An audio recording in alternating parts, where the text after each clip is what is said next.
seseorang kalau dia telah sampai ke maqam hamba Allah, abdullah, walaysa abdu syai', bukan hamba yang lain. Kita hamba, artinya menghamba itu betul-betul menyerahkan diri kepada tuannya. Dulu, di zaman dulu ada budak.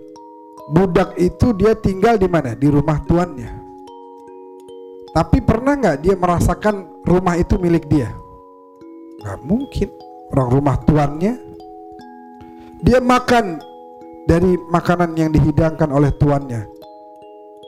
Dia minum dari minuman yang dihidangkan oleh si tuannya. Dia pakai pakaian yang dikasih oleh tuannya.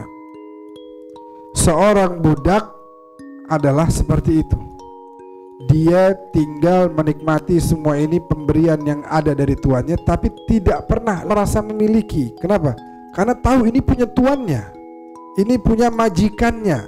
Budak selalu berpikir begitu.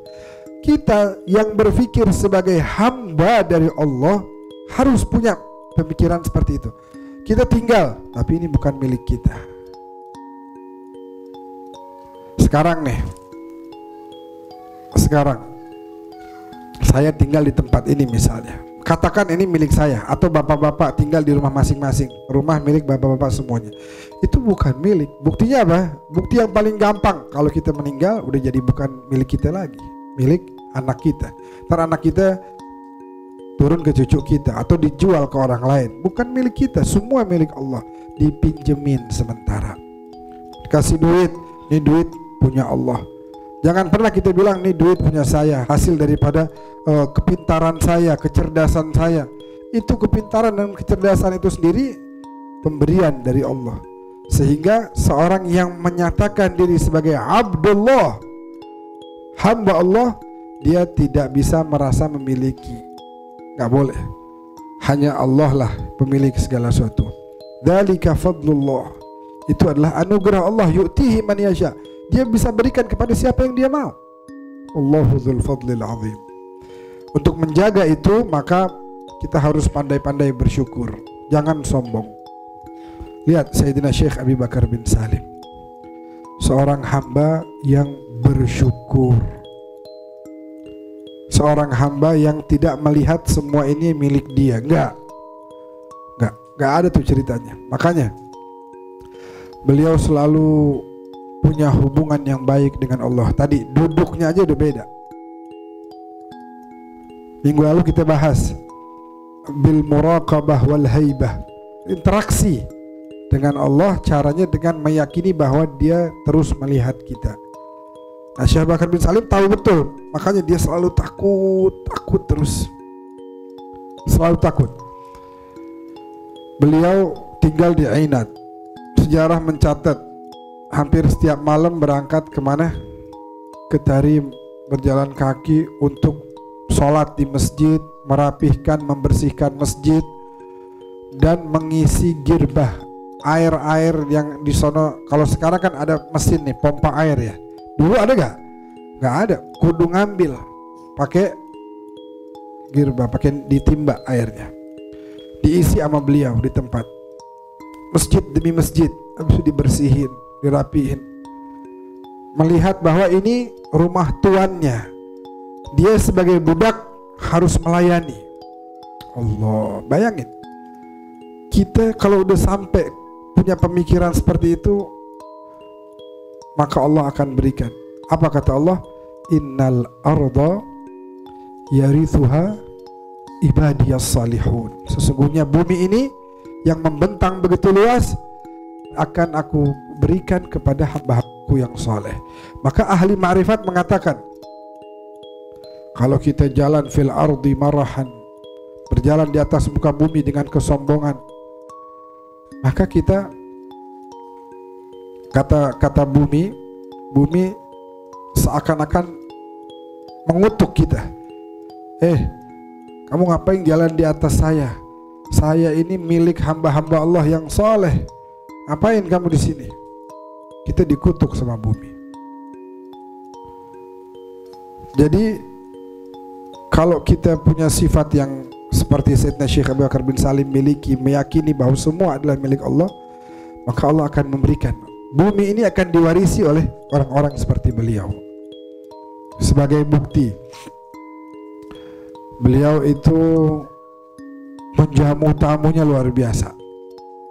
Nah, itu terkenal keturunan Syekh Abu Bakar bin Salim sampai hari ini. Bangsa bin Syekh Abu Bakar, bangsa Al-Hamid, bangsa Al-Muhdar, Al-Haddar bin Jindan, Buftem, dan lain-lain terkenal sebagai orang-orang yang luar biasa dalam menjamu tamu. Ternyata ini adalah turunan dari sifat kakeknya itu Syekh Bakar bin Salim, yang sejarah mencatat dapurnya aja ada 3 dapurnya. Punya dapur 3, dapur buat keluarganya, dapur buat tamu-tamunya, dapur buat fakir miskin. Itu kita pernah baca tuh di manaqibnya beliau, sehari 800 roti dibikin. Bukan roti tawar kayak kita punya segini. Orang Arab rotinya gede-gede, buat keluarga, buat tamu yang datang, dan buat fakir miskin tiap hari. Bukan jarang-jarang, tiap hari. Bukan roti doang, nanti kira ngasih roti doang nih roti. Enggak, tuh rotinya segitu tuh. Ada lauknya. Ntar onta, ntar sapi, ntar kambing, ntar ayam, ntar telur. Ada lauknya. Sampai ada kisah menarik, satu ibu-ibu ngeliatin tiap hari ini rumah rame terus. Akhirnya nih ibu bawa plastik, mau nyumbang katanya. Assalamualaikum, waalaikumsalam. Di mana Syekh Abu Bakar? Oh, Syekh Abu Bakar lagi istirahat. Kebetulan dari kemarin padat banyak tamu. Ada waktu sedikit senggang mau istirahat. Panggil, saya mau nyumbang nih. Rumahnya itu tingkat. Beliau istirahat di atas. Panggil, saya mau nyumbang nih. Ibu-ibu udah tua. Saya mau ketemu, saya mau kasih sumbangan buat beliau. Dilihat sama ajudannya. Ya elah, timbang segini doang sumbangan, pakai mau ketemu Syekh Abu Bakar. Udah sini biar saya yang terima, ntar saya kasihin ke. Enggak, saya nggak mau, saya mau ketemu sama Syekh Abu Bakar. Ya repot nih, gimana banguninnya? Subhanallah, Syekh Abu Bakar bin Salim rupanya dengar turun. Ada suara langkah kakinya sampai ke bawah. Si ibu bilang, Assalamualaikum. Waalaikumsalam. Sehat bu, apa kabar? Gimana? Tumben nih, waduh seneng banget nih kedatangan ibu. Iya nih, Syekh Abu Bakar saya bawa ini nih, saya mau ikut nyumbang nih. Sumbangannya kecil, mungkin tepung berapa gram, sama ada mentega waktu itu, ada mentega buat masak. Kecil. Tapi Syekh Abu Bakar menghargai luar biasa. Masya Allah, waduh makasih banyak nih, ini bisa kita gabungin nih, waduh jadi tambah banyak nih gara-gara antum ngasih nih. Enak gak digituin? Enak. Makasih banyak bu, jazakumullah khair. Ya Allah, gara-gara ibu nih jadi tambah banyak nih. Alhamdulillah bisa jamu lebih banyak orang. Si ibu girang. Iya deh, makasih ya. Tar dulu, udah mau jalan aja. Mau kemana? Sini dulu kata Syekh Abu Bakar. Bentar. Masa antum berbuat baik saya nggak balas? Bentar ya. Masuk ke dapur. Daging, telur, roti, duit. Kasih. Bu nih, mohon maaf nih, aduh ibu udah datang jauh-jauh kemari. Jadi gimana ya, saya cuma bisa ngasih ini doang nih. Ibu datang bawa berkah ke rumah saya, bawa ampunan dari Allah. Saya cuma bisa ngasih segini nih, mohon maaf. Padahal pemberiannya berlipat-lipat dari apa yang diberikan si ibu. Pandai menghargai orang. Itu Syekh Abu Bakar bin Salim.